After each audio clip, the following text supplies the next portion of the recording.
Fotossequência. Nessa locação, vamos ver o que se chama fotossequência, que é quando colocamos a câmera para tirar fotografias de forma contínua. Isto se aproxima ao que é o cinema ou a televisão, com a diferença de que o cinema trabalha a 24 quadros por segundo, a TV entre 25 e 30, conforme o país, e a fotossequência se localiza entre os 3 quadros a 6 quadros por segundo, dependendo do nosso modelo de câmera.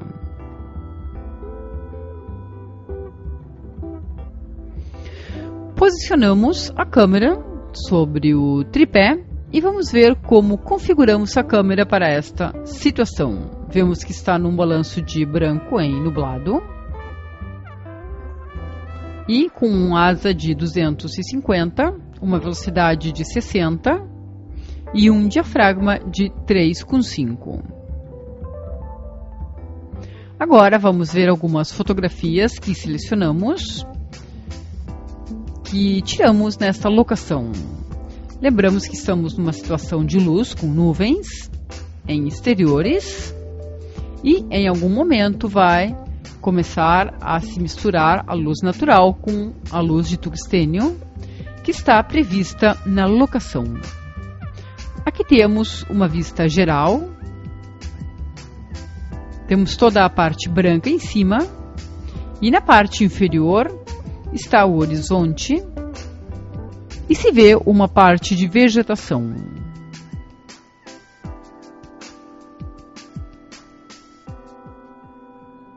Vejamos agora a diferença com esta outra fotografia, onde a relação quanto ao céu e o que se vê da Terra é absolutamente o inverso.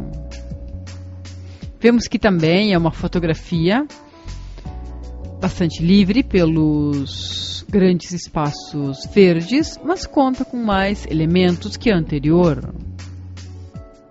Esta é outra imagem que capturamos.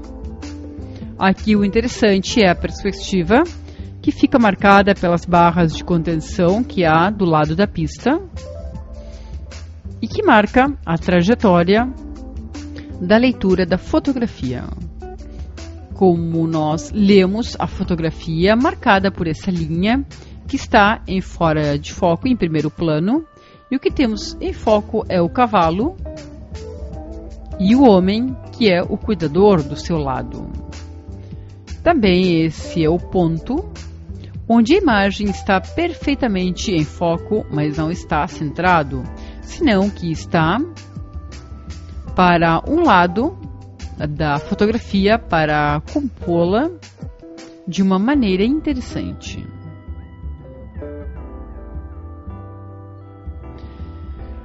Se olhamos, temos uma diagonal entre os tratores que estão à direita e o ponto que se encontra à esquerda, que marcam também outro sentido da imagem.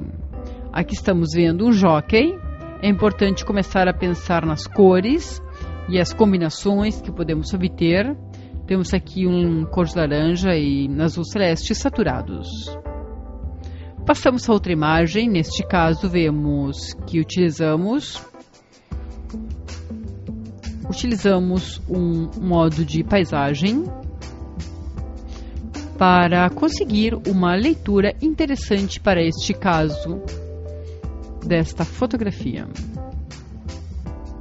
Aqui temos uma semelhante a uma das anteriores, porque aqui a barra que está em primeiro plano está em foco e o resto da fotografia está fora de foco. A diferença é que uma das anteriores, o guarda-chuva, que é o ponto de cor que está no fundo, é o que termina de completar a imagem. A continuação, vamos ir vendo algumas das imagens que capturamos na fotossequência. Aqui vemos que o movimento ficou com certo varrido e também o que é importante notar é que nós temos aqui o jockey e o cavalo perfeitamente em foco, enquanto que o fundo e o resto é algo apagado. Como conseguimos este efeito? Ao tirar nós esta fotossequência, o que fizemos foi seguir o percurso do objeto com a nossa câmera.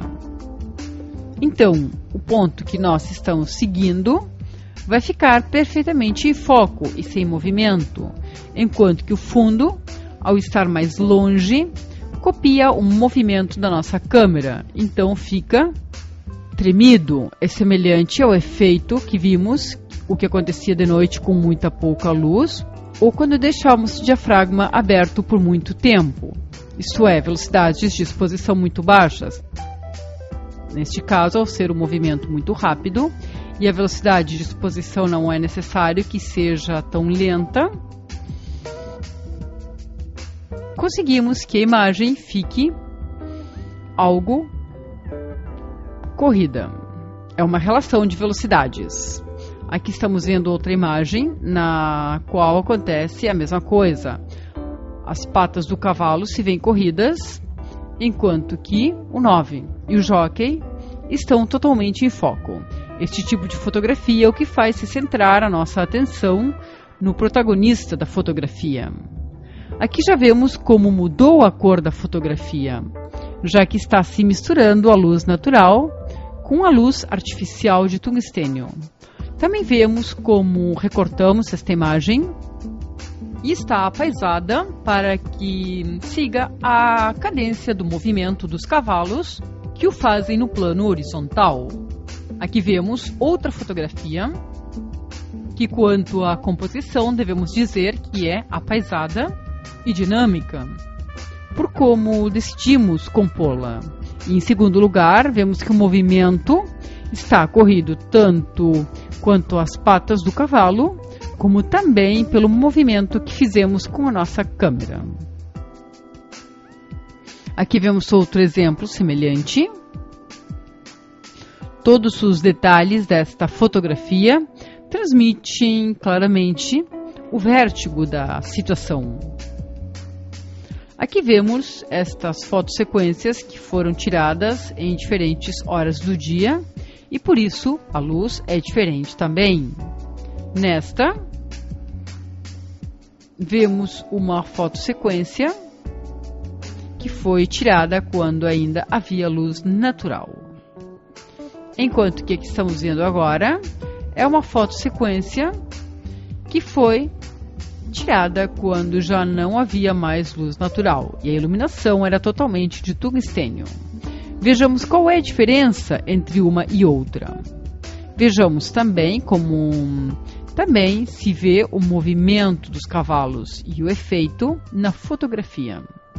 Lembremos que estas fotossequências se capturaram a 3 quadros por segundo, isto é, que nós tomamos 3 fotografias por segundo. Por isso, o movimento que vemos não é tão contínuo. O olho humano, poderíamos dizer que se recicla aproximadamente umas 16 vezes por segundo. Isto o que quer dizer? Que o olho humano pode capturar até 16 imagens por segundo.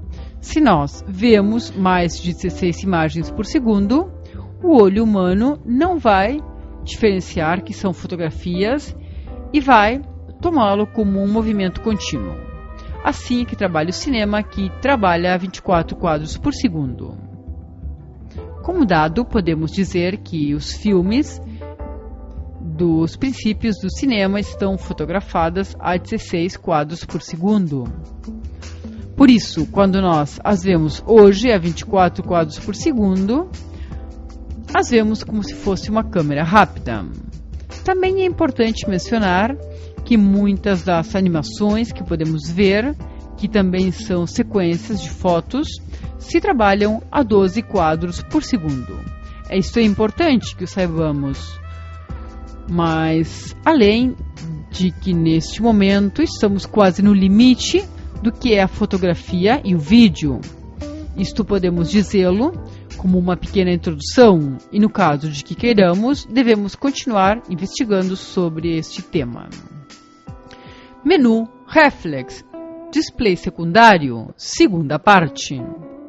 Aqui, se nós pressionamos este botão, nos encontramos que aparece um pequeno relógio, um timer. Esta é a opção que também vimos na câmera automática e diz que a câmera vai demorar certo tempo em tirar a fotografia. Depois o pressionamos novamente e neste caso esta câmera tem a opção do controle remoto como acessório. Podemos comprar justamente como acessório um controle remoto para tirar fotografias à distância da câmera. Logo temos este outro botão na parte superior, que é o lugar onde a câmera vai fazer o autofoco, que aqui o estamos escolhendo e podemos levá-lo de pontual a um que meça a parte do centro da tela ou que faça uma média de toda a tela. Depois temos o modo autofoco, que também podemos ir modificando, no caso de que estejamos com a opção de autofoco. Em cima, à direita, temos a compensação da exposição. Isto funciona da mesma forma que na câmera automática. Podemos escolher que a fotografia fique mais exposta ou menos exposta. E temos, neste caso, mais 5 pontos a menos 5 pontos. Geralmente isso é conveniente deixar em 0, já que nós, ao trabalhar numa função manual, nós vamos regular a quantidade de luz que queremos conforme o obturador que está aqui atrás, lembremos. Aí vai se modificando, ou o diafragma, que o manejamos desde aqui da frente.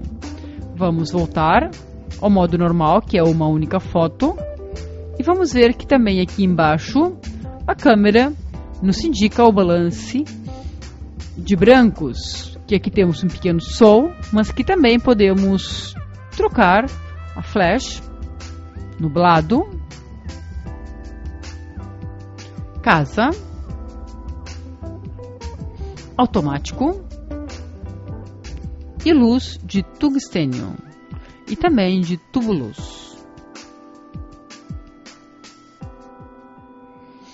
Voltamos e vemos esta opção onde aparece uma K e um número. Neste caso estamos pressionando o botão do balanço de brancos.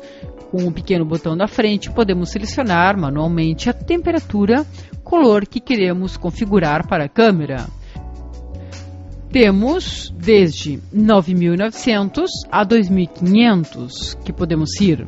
Lembramos que conforme a temperatura de cor que selecionarmos, vamos atender a imagens mais amareladas ou mais azuladas. Neste caso, estamos trabalhando com luz de tungstênio, então vamos configurar em 3.600.